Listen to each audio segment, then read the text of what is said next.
All right, it's my great pleasure to welcome Fiona Burnell to give our colloquium today.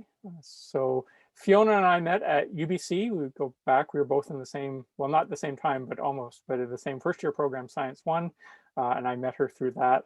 And then we both went through the physics program there at UBC. And after that, Fiona went to Princeton, where she started working on particle theory but then transitioned towards condensed matter. And then after that, got her PhD at Princeton, went to Oxford for a postdoc, and then to Minnesota, where she's been.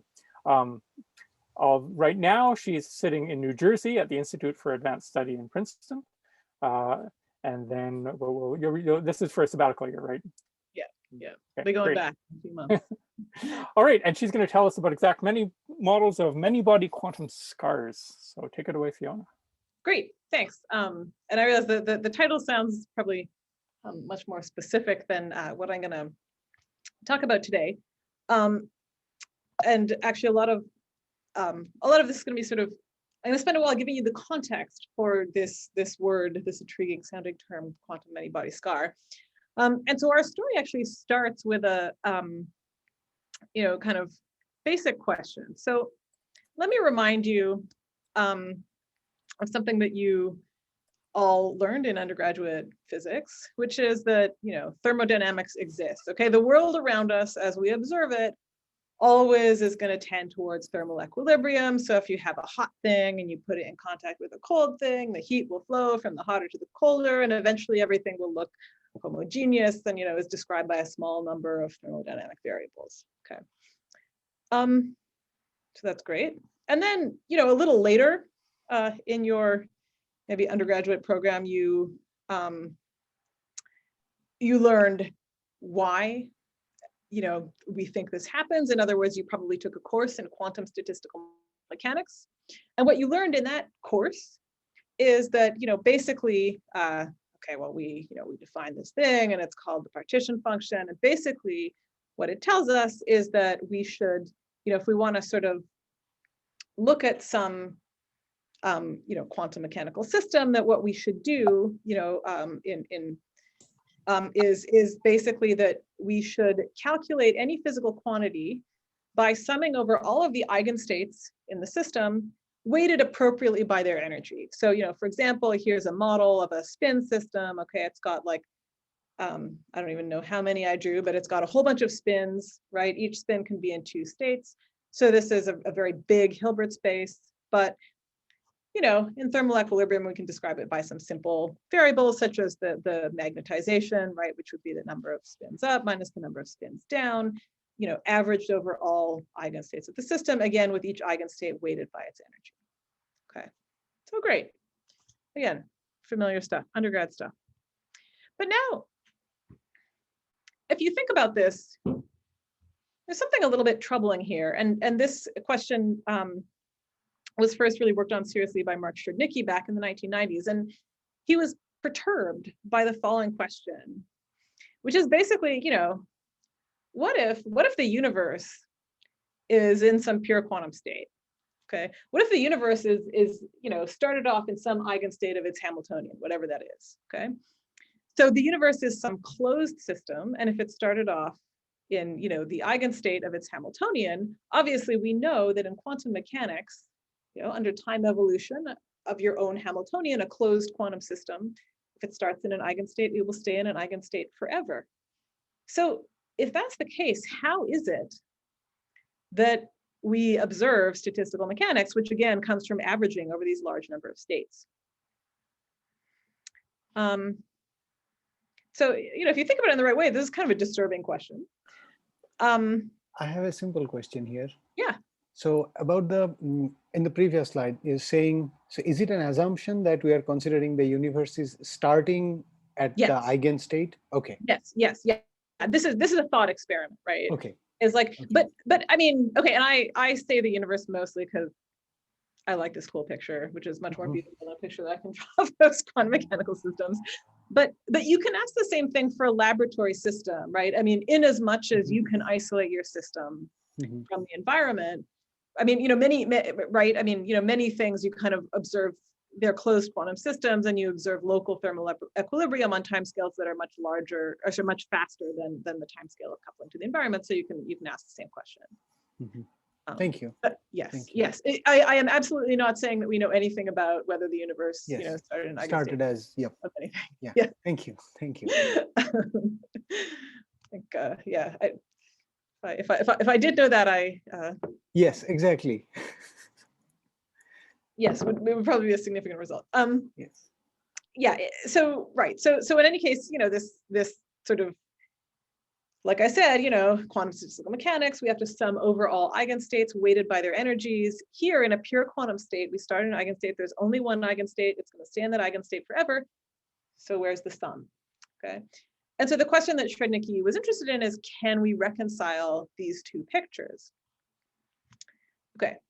And the key to how you reconcile these two pictures is that, when we are measuring, back in the 18th century, people were doing all these experiments, observing thermodynamics, observing statistical mechanics. Of course, we're not measuring the entire universe, okay? And so you don't actually, need to explain how thermodynamics, or statistical mechanics holds for the entire universe. All you need to know, all you need to explain is why thermodynamics holds in your teeny tiny corner of the universe. Okay, so you're some local observer here. Okay. And so to understand how, even in a quantum mechanical system that's evolving in a pure state, we can observe thermodynamics locally, I have to tell you just a little bit about how, we can describe what the local observer sees. Okay, so the picture here is as follows. So the blue rectangle is my whole quantum mechanical system, okay?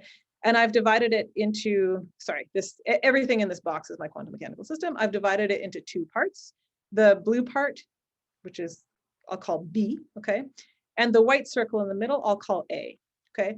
And A contains everything that I can actually observe, okay? So any, measurement that I'm capable of carrying out is going to be entirely on degrees of freedom, or particles that are, contained in this spatially local region A. Okay. And so the question is, how should I describe my experiments in A? Let's suppose that, we're in some maybe eigenstate of the Hamiltonian, or we start in a pure state, we're evolving in time. And the answer is, well, I don't know, and I can't observe anything about B. Okay, so the technical word that we use for this is, so I have to account for the fact that I know nothing about what's going on in B. And the technical word that we use for this is that we trace out subsystem B, okay? And we describe this with what we call a reduced density matrix for subsystem A. So let me just take a minute to walk you through very simple calculation of what this means, in case you haven't seen density matrices before. So what does this mean? So here's a very simple example. Suppose that my system contains only two spins. I'll call them spin A and spin B, okay? And these two spins are in a singlet state, up, down, minus, down, up, okay? But I, in my lab, only have access to spin A, okay? And so in order to make predictions about, outcomes of measurements in my lab, what I'm going to do is I'm going to trace over spin B of this state here, okay? And so what does that mean? Well, that means that I take the bra and the ket where B is down, and I put them together and make a bra ket, ket bra. And similarly for B is up, right? So I match the ups and the downs and downs. And I get this expression here, which is a matrix, okay? And what does this matrix tell me? Well, basically this matrix tells me that if I measure stuff, one of the things it tells me is if I measure stuff in my system, I have an equal probability of finding my spin to be up and down, okay? Which is kind of obvious if you stare at this state. But more importantly, okay, if you actually, so if you actually sort of took a trace over some observable, maybe the Z component of the spin or the X component of the spin, okay, and you looked at multiple observables and you calculate their expectation values, which you can do by, taking the trace of those guys with this matrix here, you would find that this is not a pure state, okay? So this density matrix does not cannot be written in the form where, I just have a single quantum state here. Okay.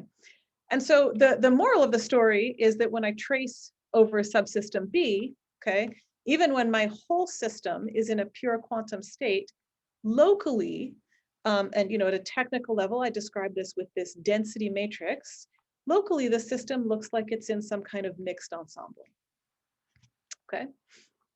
And so now if we come back to our sort of system that we want to have thermalize, the statement is as follows. If I take my Hamiltonian, if I have a quantum mechanical system and it comes to thermal equilibrium, and I take my Hamiltonian and I examine an eigenstate of this Hamiltonian, when I look at a small area A of my whole system and I trace out system B, then this reduced density matrix, which I'll call rho A, looks like a thermal density matrix, okay? And so that's a bunch of technical stuff, but basically this is the technical way of saying, even though my whole system is in a pure state, okay, there is a certain property that we can identify for eigenstates of the Hamiltonian, okay, which for example, you can study numerically, which tells us that when all I can do is measure operators that are local to subsystem A, what I will measure is in fact their thermal, the thermal expectation values, okay? Now, at this point, you might have a couple questions. You might be like, well, there's no temperature because, you only have one eigenstate. And so what's the temperature? And basically this temperature is set by the energy density of my eigenstate. So there is a notion of temperature, which again, comes out of the energy scale that you find. Is there a notion of entropy? Yes, there is. I won't get into how you define it. But there's something that is called the entanglement entropy, which is, basically a good proxy for the thermal entropy of this system. And so there really is a picture here that we can make quite precise, where if the eigenstates of our Hamiltonian have the right properties, everything we can measure in our local corner of the universe will look thermal. Okay. Are there any questions at this point? Okay, great. So I wasn't sure how. So I have one question. Yeah. So can this summing over or tracing over be thought of as some sort of coarse graining, which is why we are getting a thermal behavior? Because I'm looking at, yeah, please. Right? Well, I mean, maybe I should ask a bit more specifically when you say coarse graining, what you have in mind, because for me, when I say coarse graining, I usually sort of think like I homogeneously kind of like look at a longer length scale. Whereas here, what I'm saying is I have some pure state, but I don't have access to any information about stuff outside of region A. And so, when I ask, what am I going to measure in region A, I basically have to, all I can say is, all I can sort of look at is, given that I have no information about B, what do I measure in A? But yeah, so when you say coarse graining, what's the sort of procedure you have in mind, I guess? So what I was thinking is most, I think more specific to quantum turbulence, where even though it's an inviscid system, if there is quantum turbulence, if we integrate over a dimension, a spatial dimension, then the underlying 1D theory that we get out of it can be fitted with a viscous theory. And we can extract some sort of an effective viscosity of the underlying. So I was thinking probably in that regard, but it seems very different. Yeah, I think this is different. Yeah. And in particular, I kind of want to like, yeah. Thank you. I think it's different. Cool. Great. Okay, so this sort of set of properties of eigenstates of Hamiltonians is called the eigenstate thermalization hypothesis. Okay, meaning that, and so the hypothesis was that, in quantum mechanical systems, well, we know everything comes to thermal equilibrium, and so eigenstates should always have these properties.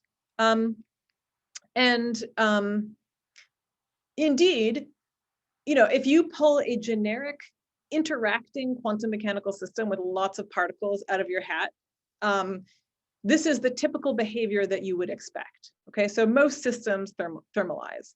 This has been studied numerically in lots of systems. we have lots of evidence that it exists. And of course, we do observe thermodynamics in the real world, so that's also good evidence.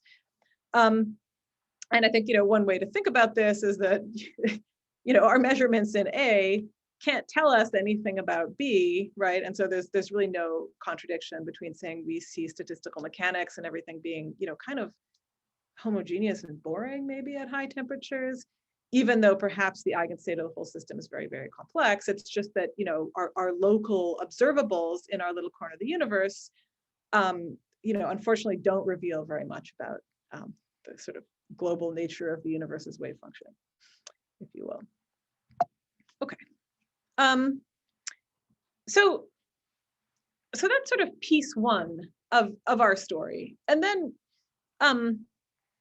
that was, sort of the whole story for a while, and people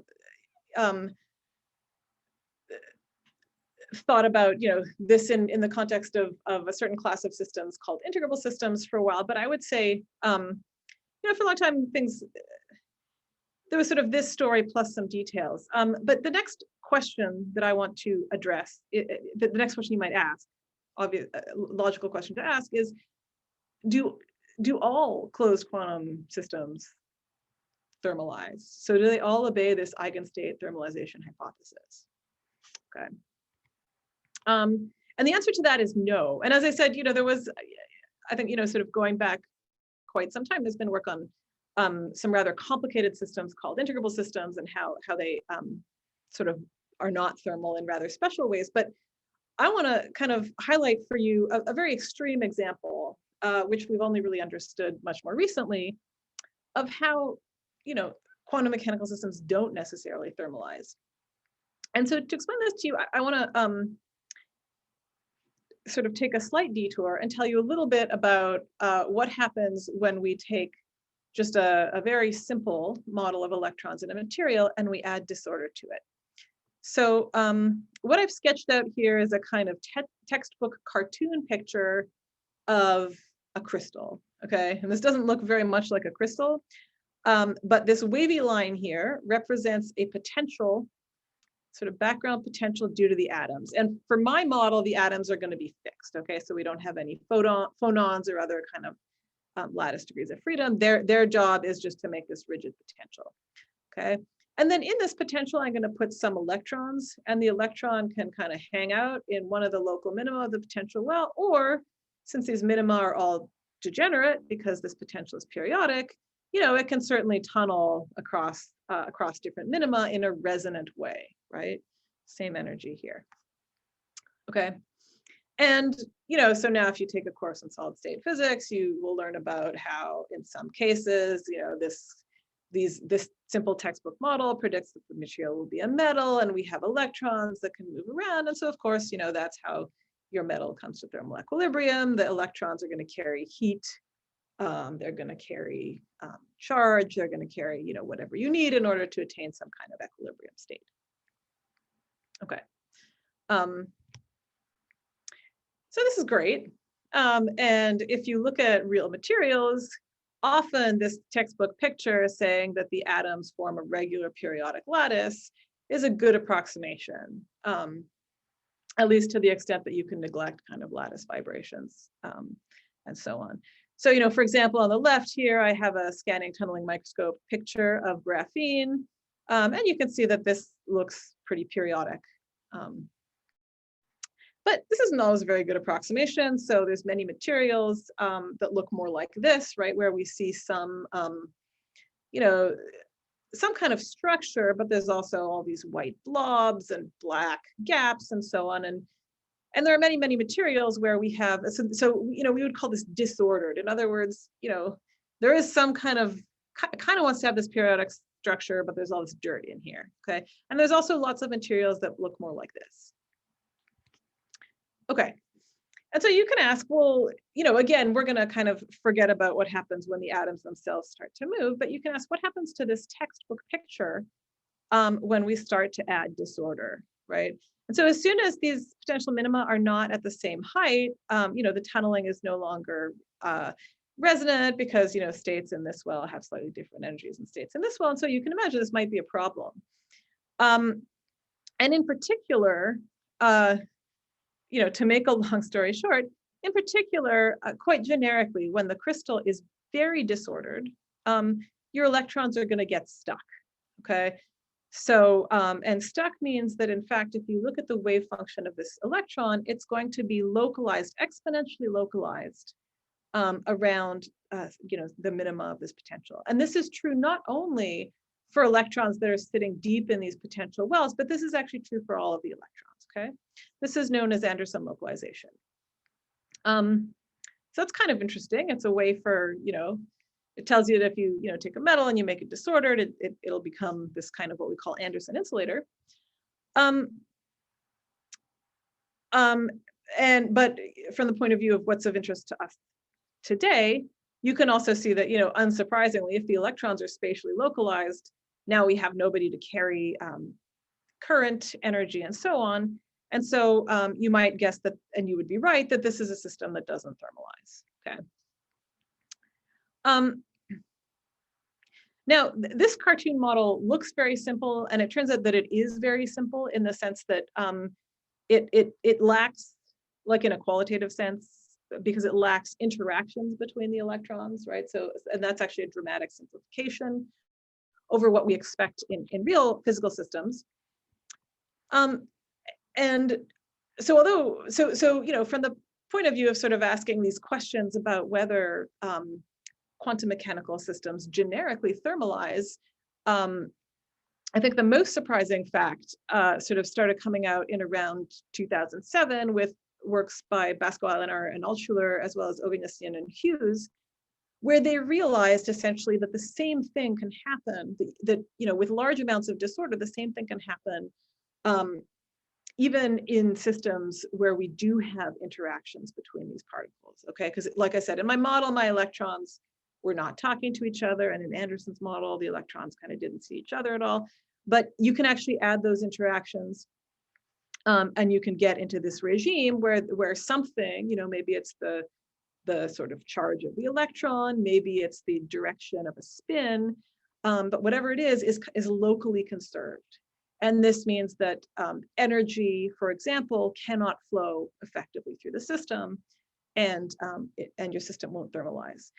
And most importantly, in the systems that are well understood for many-body localization, this is a property actually of all of the eigenstates of the Hamiltonian.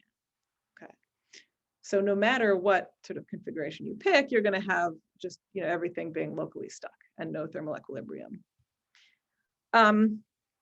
And in fact, so you might think, well, it seems pretty surprising, no thermal equilibrium. But in fact, you can, at least at experimentally accessible timescales, you can test this in the lab. So how would you do this? Well, it's very hard to build a material where you can really, neglect from this point of view the motion of the atoms. But if instead you work with sort of cold atomic gas, okay? So instead, I'm going to have a model where instead of electrons, I have atoms, okay? And this lattice, instead of describing the potential due to atoms in a crystal, describes a potential that I make with lasers, so an optical lattice, okay? And you can build a system that looks like this, where again, I have this kind of tunneling term. It has an energy scale set by J. I have some interaction between these atoms, so they don't like to sit on the same site. And I have this potential due to my background optical lattice, okay? So this was a setup in this experimental paper. And then they took this system and they initialized it in a state where, so that, here I have a chain, and I can index the sites on my chain by whether they're even sites or odd sites, okay? So that's the E and the O. And they then initialized their system in a state where only the even sites were occupied by atoms, okay? And this is what they saw.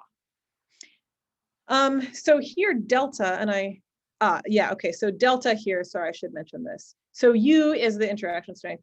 Delta basically measures the disorder, the magnitude of the disorder in this system, okay? And so the relevant parameter is how big is delta over J, okay? So if delta over J is 0, there's no disorder in the system, okay?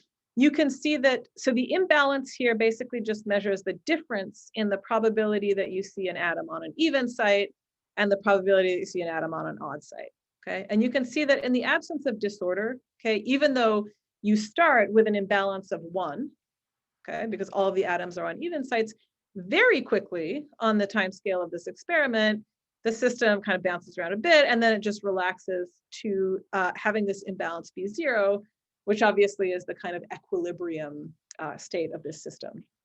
However, as you crank up the disorder, right, so here's delta over J is 3, you see that the system starts to develop a memory of this initial state, right? And the fraction of the atoms that remain kind of, localized on the even sublattice up to very long times, up to the time scale accessible in the experiment, grows with increasing disorder. Okay. And so this is a nice kind of experimental demonstration of many-body localization. Okay. So, we started by identifying a mechanism by which a closed quantum mechanical system can sort of come to thermal equilibrium by satisfying the eigenstate thermalization hypothesis. And now I've given you, what I think is a very extreme example of a quantum system that fails to localize. Okay, so it's got local conserved quantities, energy and stuff can't effectively flow between A and B, and in particular, all of the eigenstates have this property. And so a generic initial condition, you pick an initial condition at random, okay, and it will not reach thermal equilibrium. There'll be some memory of the initial state. This is a very extreme example. Good. Okay, and so now let me ask a third question, which is, okay, so we've sort of seen these two extremes. Now, is there anything else? So is every quantum, sorry, I asked the wrong question. The answer to that is not no. Is every quantum mechanical system either completely thermal or completely localized? And the answer to that is no. And that's going to be what I'm going to focus on for the rest of the talk, is one example of systems that are in neither of these camps, which we've only started to understand recently, and that's what we call quantum many-body scars. Okay. And I should say, are there any questions at this point on what I've talked about so far? Because I'm going to switch gears a little bit.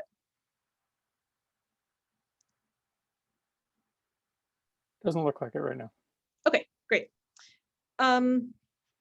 Okay, so in order to tell you what is a sort of quantum scar, this intriguing sounding word, I want to take a step back and remind you a little bit about classical chaos, okay?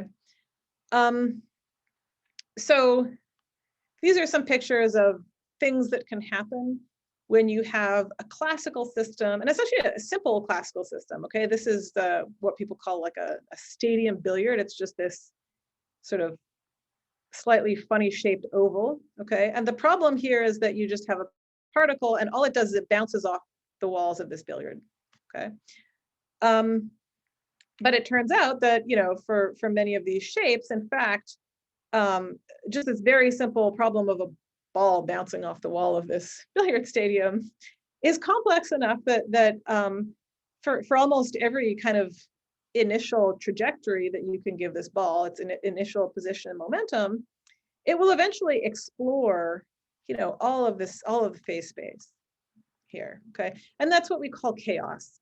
And this is, if you like, this is sort of this is, I should say, chaos and exploring all of phase space is very much, related to being able to attain thermal equilibrium under your own dynamics, okay? But of course, we know that not all classical systems do this, and and often they have sort of periodic orbits, which could be simple or complex, right? So obviously, when we teach like first-year mechanics, we talk a lot about very simple periodic orbits, but there can be more complicated ones as well, where the periods are very large. Okay. Now, an interesting fact, and so yeah, so here, Michael, by the way, is the date of the last time that I thought about gravity. And I put this in, this is not a very beautiful figure, but I put this in merely because it was a figure from a paper that I actually wrote. But a striking fact about classical systems is that, sometimes you can actually sort of see both periodic orbits and, sort of ergodicity in a single system. And so what does that mean? Well, so this is what's called a Poincaré section, okay? And basically, you can sort of, you're taking a slice through phase space, okay? And basically, so, it's something like this could be, X, and this could be PX, and every time the particle, the particle kind of goes around, it's got a Y and a PY, and every time it sort of crosses a certain plane, okay, we just put a dot of where that particle is. And we can see that, if we start this particle in certain initial states of the system, we're going to see these nice periodic orbits, for example, in here. But if we start it in other initial states, for example, out here, it's basically going to create a very large number of dots, and it's going to densely explore at least some region of this phase space. Okay.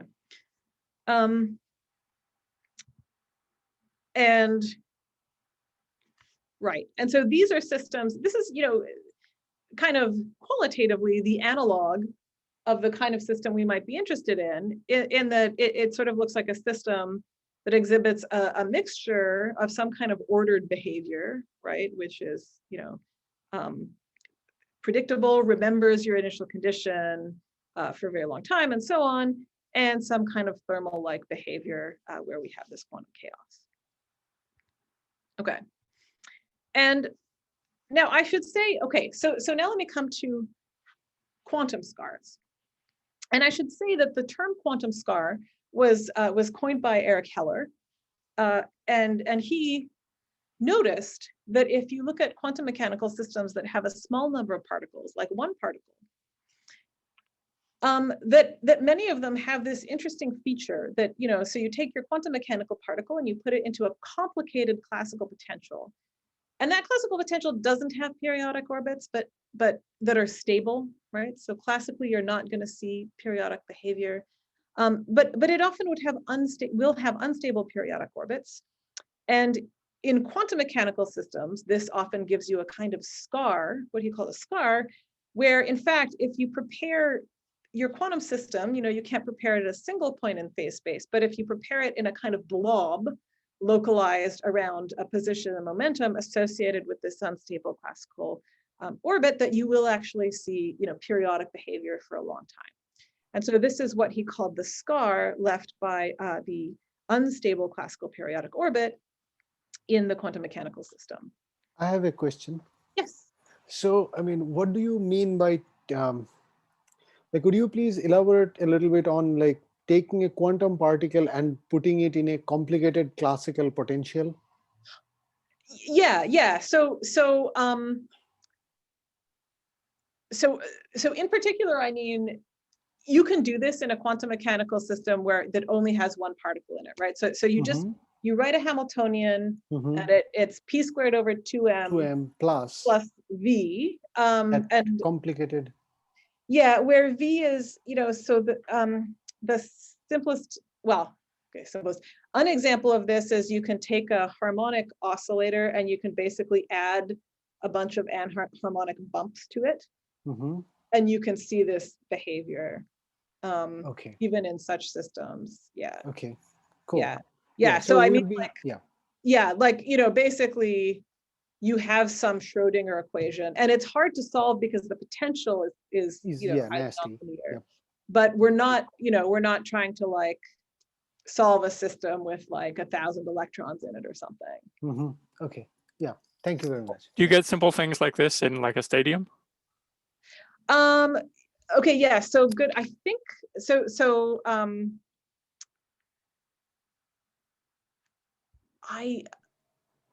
I believe so, but I actually am not so familiar with exactly the potentials that do and don't give this. But the kind of generically, when you have these, so these unstable classic periodic orbits are kind of generic. So this is not so hard to find when you have a classical system that's chaotic, but it has these unstable periodic orbits.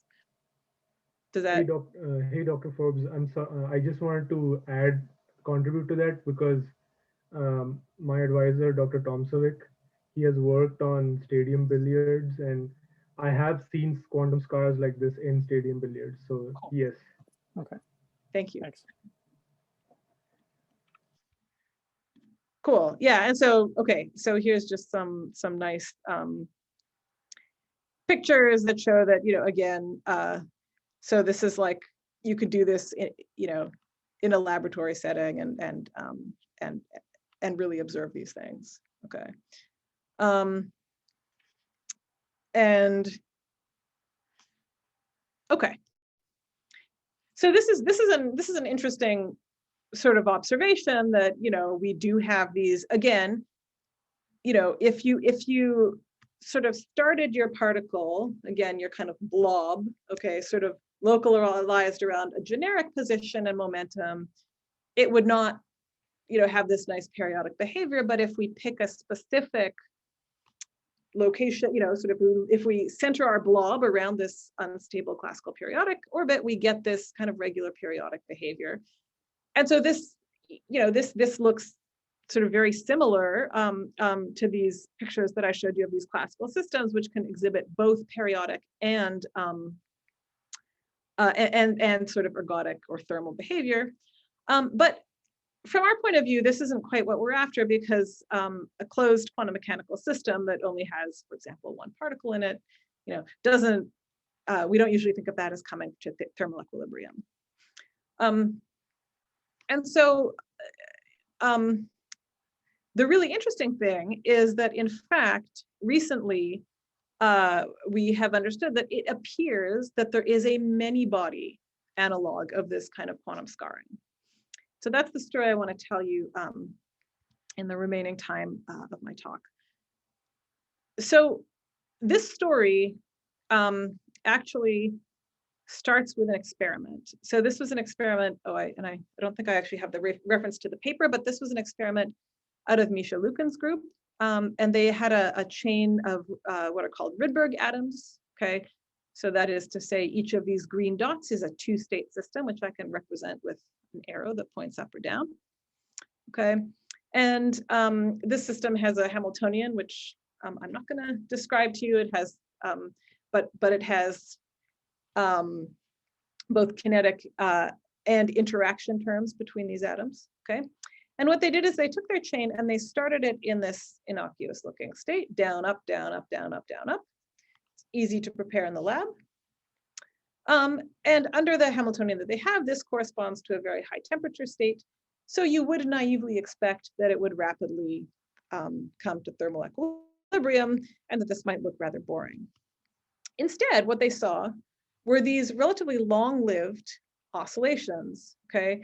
And so this, and it's, roughly speaking, that what they're measuring is oscillations between down, up, down, up, down, up, down, up, and up, down, up, down, up, down, up, down. Okay, so that's what they're seeing. Okay, perfect. And here's the paper reference. I do have it here. Okay, and so this generated quite a lot of excitement in the theoretical community, because people were like, well, what is going on here? This is not something that we know how to explain. So that motivated a sort of numerical study. So you can write down a sort of toy Hamiltonian that seems to, which is believed to be a good sort of approximation for what's going on in this system. And it seems to exhibit similar behavior. So in particular, if you started in certain kinds of initial states, you see long-lived oscillations. And this isn't too important, but you can define an entropy for these closed quantum mechanical systems, as I said, based on the reduced density matrix. And the rate at which this entropy grows in time also depends quite strongly on the initial state, okay? So, this is not what you would typically expect. And so their theory of what was going on here was the following. So this is what they called quantum many-body scars. They said if you look at this model Hamiltonian, which seems to do a reasonably good job of sort of emulating what's going on in the experiment, and you look at all of its eigenstates. So the eigenstates are indexed by an energy, which is on the x-axis here, okay? And then you look at two things. So first of all, for each eigenstate, we can define an entropy, okay? And for systems that obey the eigenstate thermalization hypothesis, we would expect that entropy to look thermal. And that in particular would mean that, you know, there'd be sort of this plot here where I plot the entropy of each eigenstate versus its energy would look like basically this curve here, okay? And so they noticed that in fact, there's a whole bunch of outlier states here whose entropy is much too small, and they appear to be regularly spaced in energy. They simultaneously noted that if you look at this kind of special initial condition where they really see the long-lived oscillations, that initial condition seems to have very high overlap. So here they're plotting just the overlap of this state here, this initial condition, with the various eigenstates of the Hamiltonian, and they noted that the overlap is very large exactly on these outlier states. Okay. And so their hypothesis was that, you know, these outlier states should be understood as a many-body analog of quantum scars, and that they are responsible for these long-lived oscillations. Okay. And so this is a really interesting hypothesis. But it's not clear from looking at this system whether this is real, in the sense that their numerical evidence, you know, is not really sufficient to show whether this would really be a property of like very large chains, or if they're seeing some kind of finite size effects due to the fact that they're numerically limited in what system sizes they can study. Okay. And so that brings us to the question of, can we actually write down, and how can we write down models that have this behavior exactly? What are these quantum many-body scars, and where do they come from? Okay. And the answer to that is yes. And here is the sort of analog of this picture here in one of these models that we would say have exact quantum many-body scars. So here it's much cleaner. So here again, this is the same picture of the energy of the system on the x-axis and the entropy of each eigenstate on the y-axis. And here we see a band of thermal states. And then down here we see our outlier states, okay? And you can actually show analytically that these outlier states have an entropy that grows only logarithmically with the size of your system, whereas these thermal states, you know, have an entropy that's going to grow extensively with L. Okay. And again, these can be equally spaced in energy, and that's nice if you want to see oscillations. Okay. So how is the phenomenology of a model like this related to the phenomenology that we saw in these experiments? So the first observation is that the number of outlier states is small, okay? Here, and there's a couple of outlier states that are not circled in orange. That's because we didn't predict them, okay? But here, circled in orange, there's like 1, 2, 3, 4, 5 states, right? And all of the other eigenstates are up here. So you might think it's kind of a stupid thing to do because you have some unusual states, but you know, any state that I can realistically initialize this guy in, since almost all of my Hilbert space is up here, is just going to thermalize, and I'm never going to see this. And so one of the really interesting features of these models is that, in fact, you know, very often you can take very simple initial states that you could initialize quite easily in the lab. So, you know, analogs of this up, down, up, down, up, down, up, down, which certainly in kind of cold atomic like systems are easy to prepare. And those states can live entirely within this set of outliers. And so within those initial states, what you would see is something very different from thermal equilibrium. You see these sort of periodic recurrences or oscillations that will occur forever, okay, for any system size. Okay, and so let me take just a few minutes to try and give you a kind of intuitive feeling of how, I don't exactly want to claim that I'm going to answer the great question why, but I'm going to give you a kind of intuitive feeling for how you can build models that have this property and why it's actually not so weird. So I should say we actually know of two ways to do this. The one that I'm going to sketch for you is one that is based on the underlying system having a symmetry. There's also a brute force construction, which I won't tell you about today, but which is more general than the one that I'll outline here. Okay. So suppose that I wanted to write down a Hamiltonian that had this weird feature that, you know, most of the eigenstates look very generic, but a small number of them, you know, look very non-generic. So one way to think about how you would do this is to imagine that you start with a Hamiltonian with a non-abelian symmetry. And so let me remind you of a couple of, you know, simple facts about non-abelian symmetry, which we can remember by thinking about particles with spin 1/2. So, you know, back in your sort of quantum mechanics class, you learned that if I take two particles with spin 1/2, right, I can either get a particle with spin 0, and there's only one way to do that, or I can get a particle with spin 1, right? And there's actually 3 states in there, okay? And you know, and so if I take a chain with n spins 1/2, similarly, there's many different possibilities for the total spin of the chain.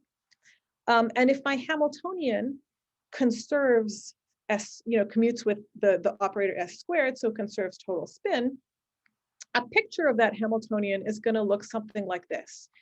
So if the Hamiltonian conserves total spin, then all of these states in the spin where all of these spin 1/2s together combine to spin 0, well, they can all talk to each other, but they can't mix. There's no off diagonal terms taking states where the total spin is 0 to states where the total spin is 1, and so on. And so the Hamiltonian kind of looks like this series of blocks. Okay. And you'll notice that, you know, most of these blocks, if you work this out in detail, they're sort of big. Okay. So if I have you know, a chain with 2 states on each side of the system, so the size of the Hilbert space is 2 to the L, where L is the chain length. You know, most of these sort of have order 2 to the L states in them, but some of them are small. Okay. In particular, if you think about the highest spin representation, it actually only has order L states. Okay. And like I said, you know, generically, these guys would sort of look, if the Hamiltonian looks thermal in the presence of this symmetry, what that means is that within each block, things look thermal. But of course, you know, some of these blocks are very, very small compared to the total Hilbert space. Okay. And so in here, even our sort of quote unquote thermal states have low entanglement in the sense that this entanglement is subextensive in L necessarily. Okay. And so if I start from a Hamiltonian with this kind of non-abelian symmetry structure, so I'm going to add a couple terms. The first is just, I'm going to add a term which is going to space these states out in energy. Okay. That's not too important. But the important piece is, basically what I'm going to do is I'm going to add a special symmetry breaking term. And the job of that term is going to be basically to mix up all of the spin sectors except for this last one. And so I'm not going to go through the details of how you do this, except, you know, maybe for the experts, I'll say that, you know, this representation of highest total spin is completely symmetric. And so it's easy to construct projectors onto this, onto the part of the Hilbert space that's orthogonal to this. And so certainly this is something that you can do quite easily and write down model Hamiltonians. Okay. And an important fact about this, now you might think, well, this is a very sort of strange and contrived construction, but when you start playing with this, you find that in the set of models in this class, you can write down things that look very physically motivated, and often, in fact, you turn up models which have been extensively studied for other reasons because people were using them to model materials. Okay, so you're going to have this general picture. Start with a symmetry. You imagine that for some reason you add this funny symmetry breaking term. Okay, but nevertheless you can land on stuff which has been previously studied in the literature for completely unrelated reasons. Okay, so that's quite interesting. And let me just say, so you could do this with any non-abelian symmetry. So SU2 would be appropriate for spin. We can also do SU3. And there we sort of get more complicated looking plots. But, and together with these more complicated looking plots, we can get more complicated dynamics. So we can get, sort of simple periodic orbits. We can also get these things with sort of multiple blips in them. And in this way generate actually a sort of richer set of, periodic orbits if you put yourself in this little corner of the Hilbert space and watch the system evolve. Okay, and so let me sort of wrap up here. So we started by trying to kind of reconcile thermodynamics and quantum mechanics, right? And we said that there's this apparent paradox between the way we do statistical mechanics and the way that we do unitary evolution in quantum systems. But that paradox can be resolved by noting that a local observer typically sees a thermal system, okay? And then we noted that in fact, this is not always the case, and there are quantum mechanical systems that fail to reach thermal equilibrium, no matter what, and forever. And finally, we noted that in addition to this non-thermal behavior that gives your system a memory for every initial condition, finally, we can have these funny systems which have what we call quantum many-body scars, where in a typical initial condition, your system will reach thermal equilibrium. But there's this, sort of hidden structure, which in some cases can come from a sort of underlying symmetry that's been broken in this rather bizarre way, which means that you can get this memory and periodic behavior only on a certain set of initial states. And right, and so looking forward, one thing that we would certainly like to understand better and are thinking about now is, what happens if you start with one of these exact models and then you add some term, that doesn't exactly preserve the quantum scars. When and under what circumstances would you see a behavior like this, where the oscillations don't last forever, but they die off rather slowly? So thanks for your attention, and I will stop there for questions. Thank you very much. Do we have questions? Let me just check the. I just had one question. Oh, yes, sure.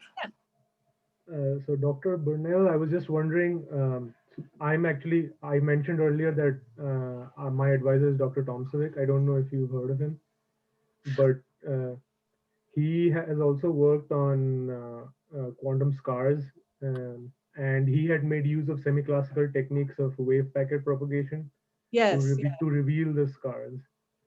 So I was wondering if you do any kind of semi-classical dynamics in your work. In the many-body stuff. Yeah, in the many-body case.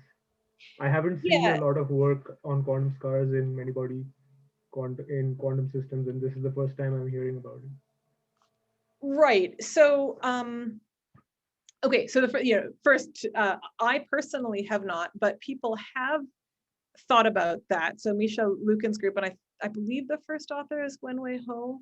But I mean, there's a bunch of authors on the paper, so I might have that wrong. But so they did think about this. The tricky thing is that, I mean, you have to, I think particularly for a quantum many-body system, you have to, I think for when you talk about like a single particle, I think, most semi-classical, means maybe some kind of WKB or something like that. So there's, I think, not as good an understanding of what you should mean by a semi-classical trajectory in a quantum many-body system. If I had to be a little bit more specific, I would say that it is something like WKB, but an extension of it. So a lot more sophisticated and making use of classical trajectories and looking at their stability before including them in the calculation of the propagator. Yeah. So they certainly did have an approach to do that, and I mean, I'm not sure that I will be able to reconstruct all the details because I haven't looked at it for a little while. But the basic idea is you can construct a semi-classical trajectory by sort of you have to define. You have to sort of time evolve a little bit, and then you project back onto your sort of description, and I mean, and they did obtain a description like that, and it's actually very interesting and very rich. And I myself don't really, I don't feel that I really understand all the subtleties involved in this choice of projection. So I can't sort of comment as to exactly how it relates to what's going on in the full quantum system. Okay. Whereas I think for the single body systems, I think the picture is very, very nice, kind of clear. Okay. Yeah. Thank you. I had a question. One Yeah. last one. I have asked one too many. No, So if we try to talk about the eigenstate thermalization hypothesis, so would it be correct to say that the way, like the Hamiltonian on which the thermalization calculation per se was performed, it lacked certain symmetries. That's why the conclusion was all the eigenstates will, even if in a closed system, will reach to thermalization. I mean, is it because the Hamiltonian did not have certain symmetries? Yes. Yeah. That's yeah. So I think maybe let me see if I go back. Or is it like the eigenenergies of that Hamiltonian were such that these certain symmetries were not broken, like you tried to say later on? Yeah. So let me try and let me see if I understand your question. So I think one question is, suppose that I have a Hamiltonian and it has a symmetry, right? Yes. Say it conserves total spin. Yes. Yeah. What does it mean for it to satisfy ETH, right? Because we know, because it conserves total spin, we know that all of these off-diagonal terms have to be zero, right? And so in that case, the statement would be, and this is what people do numerically. Numerically, they say, I'm going to diagonalize my Hamiltonian in the block where the total spin is zero. Okay. And now I look at these quantities. I construct my local reduced density matrix. I measure observables. I look at the entropy, and when I diagonalize purely within this block, I should see ETH. So the statement is that I have these smaller Hilbert spaces, right? But within each smaller Hilbert space, I satisfy ETH. Now, like I said, what's sort of special, from the point of view of quantum scars is, like, if I take the maximal S representation, right, the totally symmetric one, that one does not have order 2 to the L states. That one has order L states. Okay, and the maximum entropy that you can have is bounded by the log of the Hilbert space dimension. And so in this little corner here, even if I'm thermal within this little sector, from the point of view of the whole big Hilbert space, I'm not going to look thermal, right? Because and that's because this block is very small. Yes, it'll be just a 1 dot, or 5 dots, and it will not be like the densely explored, that type of yeah. And basically, and so like in this initial Hamiltonian, there's nothing weird, and all of these blocks, are blocks. But then when we break the symmetry here and we keep only this little one, then this looks surprising because suddenly, we diagonalize our Hamiltonian and everything everything else, almost all the states in the Hilbert space look thermal, right? But we're left over with this little block, and it has this sort of logarithmic in system size. So basically, for the ETH to work, our Hamiltonian has to be very symmetric. Like it has to be a very special type of Hamiltonian. Oh, no. So right. So the second question is, do we need some symmetry for ETH? Yes. For ETH, no. So in fact, like, I see what you are saying. To deviate from ETH, we have to have something special. This symmetry or that symmetry from the Hamiltonian should be broken either spontaneously or forcefully. Okay, fine. Yeah. So, for example, like I talked about many-body localization, but another sort of very well-known example of systems that fail to satisfy ETH are integrable systems, right? And that's, again, integrable systems have an extensive number of conserved quantities, and so unlike here I look thermal within each block, but if the number of conserved quantities is proportional to system size, then you never have big blocks, and you need a completely different description. Yeah. Hopefully that helps. No, I mean, definitely. And thank you very much. It was a fantastic talk. Oh, thanks. All right. Do we have any other questions? I have a kind of a quick, vague question. Generally, go for it, Fred. Which is, so you have a system with these scars in it and such, and maybe you've implicitly answered this or something, but now if I go to a thermodynamic limit, is there going to be any sense in which I'm going to end up with a macroscopic system that has macroscopic characteristics that are coming from these scars? That's sort of what I'm wondering. Or do you have to kind of look at, because you're looking at something, maybe you got 1,000 states and you're picking out a few dozen. Right. Wondering, no, this is a super important question. So indeed, when you look at this, and you would say, look, there's 2 to the L states in here, and only order L states down in your scar subspace, you're never going to see anything. But, and this is the big but, and for reasons that I don't really understand, but in many of these examples, like in the family of Hamiltonians that we constructed, for example, it just so happens that some of the states that live entirely in this scar manifold are product states, okay? So it's true that if you initialize your system in a random state, you won't see this. However, the reason that it's interesting is that there are states which can be prepared easily in a lab, right? So, for example, in these cold atoms experiments, a product state is something that people can prepare. And so the interesting statement is that even though the number of these states is very tiny, there are experimentally accessible states that should exhibit this periodic behavior.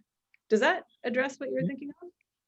Kind of, but what I'm imagining is, apart from a system which has, say has all of these elements, it's a sort of a small system. Can you go and look at maybe some way that you might have a manifestation in a macroscopic system? And I, that's what I'm wondering about. Yes, I see that you can set it up in a certain way, so you have these states, but is it going to like predict some new kind of property of matter that you could look for? Rather than like looking at oscillations in a local quantity. Yeah, it seems to be you're breaking thermodynamics in a way, and going to a new kind of a behavior. Just wondering if there's any way that might be manifested, or you might need to augment dynamics in some way. Yeah. Or does it all just go away in the thermodynamic limit? So certainly the existence of this like scar manifold, right, and the fact that I can initialize the system easily in the scar manifold, that persists in the thermodynamic limit. But I mean, one thing is, and so at some level, so I think one statement that is true about the thermodynamic limit is if you initialize yourself entirely in the scar subspace, then the system will not thermalize, because even in the thermodynamic limit, because it will remember forever, right, that you started there. Now I think there's tricky questions for which we don't have adequate answers at this moment, right? Which is, well, okay, when you actually prepare your state, you're not gonna, you're not gonna get it exactly right, probably, right? So you're gonna have some overlap with states outside of the space. How much control do you need to be able to really see this in a thermodynamically large system? But also, more importantly, your Hamiltonian is not going to be exactly, when you make a system in the lab, your Hamiltonian is never exactly the one that you want to make, right? There's always some small differences. And so I think, there's also a question of what effect does that have? And in particular, in the thermodynamic limit, do you have to get the Hamiltonian bang on, which you can really only do numerically, then you can't get to the thermodynamic limit, or or Yeah, can how do the defects sort of scale up? Yeah, can you see some kind of long time scale? Those darn elevators. Yeah. Magnetic field, Peter keeps telling me. No, yeah, exactly. Yeah. And I mean, and I should say, the fact that there was an experiment that, observed this, okay, this Hamiltonian definitely does not have perfect quantum stars, but they observed these oscillations. But does the time scale for these persist in the thermodynamic limit? Right. Model? So, they did 9 atoms and they did 51 atoms. Oh yeah, right. So it's the same. Yeah. I mean, 51 is actually pretty big in terms of Hilbert space size. But so to me, this certainly strongly suggests that that you don't that there is some notion of robustness to perturbations, for which I don't think we have like a great theory yet. Thank you very much. Thank you. Cool.